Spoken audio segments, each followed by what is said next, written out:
నమస్కారం. మన వ్యక్తిత్వ లక్షణాలను తెలియజేయడంలో జ్యోతిష్య శాస్త్రానికి ఒక ప్రత్యేక స్థానముంది. ప్రతి రాశికి దానిదైన ప్రత్యేక గుణాలు ఉంటాయి.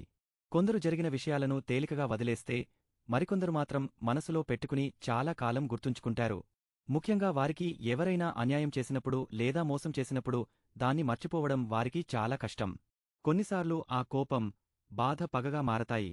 జ్యోతిష్య శాస్త్రం ప్రకారం పగబట్టే స్వభావం ఎక్కువగా ఏ రాశులలో కనిపిస్తుందో ఈరోజు ఈ వీడియోలో వివరంగా తెలుసుకుందాం. చివరి వరకు చూడండి. జ్యోతిష్య శాస్త్రంలో పగబట్టే స్వభావానికి ఎక్కువగా పేరుపొందిన రాశులలో ముందుగా చెప్పాల్సింది వృశ్చిక రాశి, స్కార్పియో గురించి. వృశ్చిక రాశివారు చాలా తీవ్రమైన మనస్తత్వం గలవారు. వారి భావోద్వేగాలు లోతుగా ఉంటాయి మరియు వారు తమకు ప్రియమైన వారి పట్ల అత్యంత విధేయత కలిగి ఉంటారు. వారి నమ్మకాన్ని ఎవరైనా మోసం చేస్తే లేదా వారికి హాని చేస్తే వారిలో పగ ప్రతీకారేచ్ఛ చాలా బలంగా ఉంటుంది. వారు వెంటనే స్పందించకపోవచ్చు, కాని దాన్ని అంత తేలికగా మర్చిపోలేరు. ఇక రెండవది మకర రాశి, కాప్రికార్న్. మకర రాశివారు పైకి చాలా ప్రశాంతంగా, ఆచరణాత్మకంగా కనిపిస్తారు. కాని వారికి జరిగిన అన్యాయాన్ని చాలా కాలం గుర్తుపెట్టుకుంటారు. వారి ప్రతీకారం వెంటనే కాకుండా చాలా వ్యూహాత్మకంగా సమయం తీసుకుని ఉంటుంది.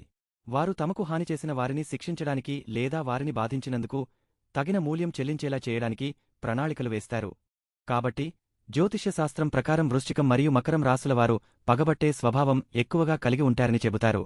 అయితే ఇక్కడ ఒక ముఖ్యమైన విషయం గుర్తుంచుకోవాలి. ఇది కేవలం రాశి ఆధారంగా చెప్పే సాధారణ స్వభావ లక్షణం మాత్రమే.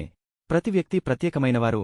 వారి వ్యక్తిత్వం, వారి జీవితంలో జరిగిన అనుభవాలు, పెరిగిన వాతావరణం వారి ప్రవర్తనను ప్రభావితం చేస్తాయి. కాబట్టి ఎవరిని వారి రాశిని బట్టి మాత్రమే అంచనా వేయడం సరైనది కాదు. ఈ సమాచారం మీకు ఆసక్తికరంగా అనిపిస్తే ఈ వీడియోను లైక్ చేయండి మరియు మీ స్నేహితులతో షేర్ చేయండి. మరిన్ని ఆసక్తికరమైన జ్యోతిష్య విషయాల కోసం మా ఛానల్కు సబ్స్క్రైబ్ చేసుకోవడం మర్చిపోవద్దు. చూసినందుకు ధన్యవాదాలు.